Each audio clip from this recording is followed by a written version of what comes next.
ഇല്ല SFIO കുറ്റപത്രം കൊടുത്തതിനെ സംബന്ധിച്ച് മുഖ്യമന്ത്രി ക്ഷുഭിതനായിട്ടാണ് പ്രതികരിച്ചത്. മുഖ്യമന്ത്രി ക്ഷുഭിതനാകേണ്ട ഒരു ആവശ്യം ഇക്കാര്യത്തിലില്ല. കാരണം നമുക്ക് എല്ലാവർക്കും അറിയാം, ഇതൊരു രാഷ്ട്രീയ പ്രേരിതമായിട്ടുണ്ടായ കേസല്ല.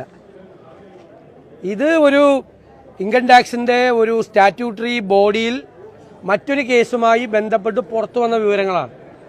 ആ പുറത്തു വന്ന വിവരങ്ങളെക്കുറിച്ചാണ് അന്വേഷിക്കുന്നത്. ഇതിൻ്റെ അകത്ത് മണി ലോണ്ടറിങ് നടന്നിട്ടുണ്ട് എന്നതുകൊണ്ട് തന്നെ prevention of money laundering act അനുസരിച്ചിട്ട് ഇത് കേസ് എടുക്കേണ്ട ഒരു സംഭവമാണ്. കാരണം ഇതിനകത്ത് കിട്ടിയിരിക്കുന്ന മൊഴി ഒരു സർവീസും കൊടുക്കാതെ ഇത്രയും പണം ഈ അക്കൗണ്ടിലേക്ക് വന്നു എന്നുള്ളതാണ്.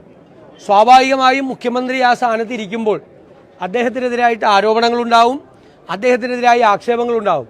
അതിന് അദ്ദേഹം പ്രതിപക്ഷത്തിന് നേരെയും മാധ്യമങ്ങൾക്ക് നേരെയും ക്ഷുഭിതരാകേണ്ട ഒരു കാര്യമില്ല. കുറച്ചുകൂടി അദ്ദേഹം അതിനെ ആ ഗൗരവത്തോടു കൂടി ഈ കേസിൻ്റെ ഗൗരവം കണ്ടുകൊണ്ടാണ് നോക്കിക്കാണുന്നത്. അതിനെ നിയമപരമായിട്ട് അദ്ദേഹം നേരിട്ടോട്ടെ, അതിൽ നിന്ന് ഞങ്ങൾക്ക് യാതൊരു വിരോധമില്ല. പക്ഷേ ഇതിനകത്തൊരു കേസുണ്ട്. ഇത് സാധാരണ കേസുകൾ പോലെ രാഷ്ട്രീയ പ്രേരിതമായൊരു കേസാണ് എന്ന് പറയാൻ ഞങ്ങൾ തയ്യാറല്ല. കാരണം ഇതിൻ്റെ അകത്ത് അങ്ങനെ ഉണ്ടായ ഒരു പൊളിറ്റിക്കലി മോട്ടിവേറ്റഡ് ആയിട്ടുള്ള ഒരു കേസല്ല ഇതുമായിട്ട് ബന്ധപ്പെട്ടുണ്ടായിരിക്കുന്നത്. പിന്നെ അതുപോലെ തന്നെ മുഖ്യമന്ത്രി ആശാസമരത്തെ തള്ളിപ്പറഞ്ഞത് വളരെ മോശമായിപ്പോയി. 60 ദിവസമായി നടക്കുന്ന സമരമാണ്.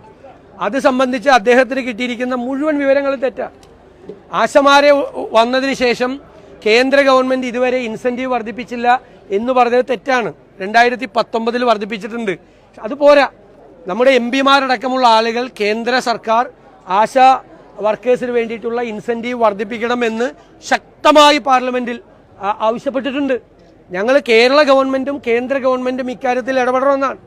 മുഖ്യമന്ത്രി ഇപ്പോൾ പറഞ്ഞതൊരു തെറ്റായ വിവരമാണ്. കാരണം സമരക്കാർ ഒത്തുതീർപ്പിന് തയ്യാറാവുന്നില്ല എന്നാണ് പറഞ്ഞത്. അവർ 21,000 രൂപയും റിട്ടയർമെൻറ്റ് ബെനിഫിറ്റായി 5 ലക്ഷം രൂപ തന്നാലേ അവർ സമരത്തിൽ നിന്ന് പിന്മാറുകയുള്ളൂ എന്ന് പറഞ്ഞത് തെറ്റാണ്. അദ്ദേഹം ഈ ചർച്ചയ്ക്ക് വിട്ട മന്ത്രിമാരാണ് അദ്ദേഹത്തെ തെറ്റിദ്ധരിപ്പിച്ചിരിക്കുന്നത്. അവർ ഏറ്റവും അവസാനം ചോദിച്ചത് തൽക്കാലത്തേക്ക് ഒരു 3,000 രൂപയെങ്കിലും ഓണറേറിയം വർദ്ധിപ്പിക്കണം, ഒരു ചെറിയ തുകയെങ്കിലും റിട്ടയർമെൻറ്റ് ബെനിഫിറ്റ് കൊടുക്കണം, ഘട്ടം ഘട്ടമായി ഇത് തരണമെന്നാണ് അവരാവശ്യപ്പെട്ടത്. 7,000 രൂപയിൽ നിന്ന് 3,000 രൂപ വർദ്ധിപ്പിച്ച് 10,000 രൂപ ആക്കണം. അതുപോലും കൊടുക്കാൻ ഗവൺമെൻറ് തയ്യാറല്ല എന്നുള്ളത് നിഷേധാത്മകമായ നയമാണ്. 1% ആളുകൾ മാത്രമേ ആശാസമരത്തിൽ പങ്കെടുക്കുന്നുള്ളൂ എന്ന് പറഞ്ഞത് മുഖ്യമന്ത്രിയുടെ അബദ്ധധാരണയാണ്. ആശാവർക്കർമാരുടെ കേരളത്തിൽ CPM അനുഭാവികളായ ആശാവർക്കർമാരുടെ വരെ പൂർണ്ണമായ പിന്തുണ ഈ സമരത്തിനുണ്ട്. ഈ സമരത്തിന് പ്രതിപക്ഷം പിന്തുണ കൊടുത്തിട്ടുണ്ട്. എല്ലാ അർത്ഥത്തിലും ഞങ്ങൾ ഈ സമരത്തിൻ്റെ കൂടെയാണ്. ഞങ്ങൾ അവർക്ക് ന്യായമായ അവരുടെ അവകാശം കേന്ദ്രത്തിൽ നിന്നും സംസ്ഥാനത്തിൽ നിന്നും വാങ്ങിച്ചെടുക്കുന്നതിന് വേണ്ടി അവർ നടത്തുന്ന സമരത്തിന് ഞങ്ങൾ പൂർണ്ണമായ പിന്തുണ കൊടുക്കും. ഇതാണ് പറയാനുള്ളത്.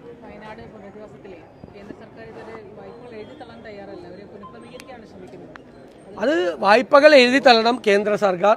കേന്ദ്ര സർക്കാർ വായ്പകൾ എഴുതി തള്ളാൻ തയ്യാറായില്ലെങ്കിൽ അത് കേരള സർക്കാർ ആ വായ്പ എഴുതി തള്ളണം.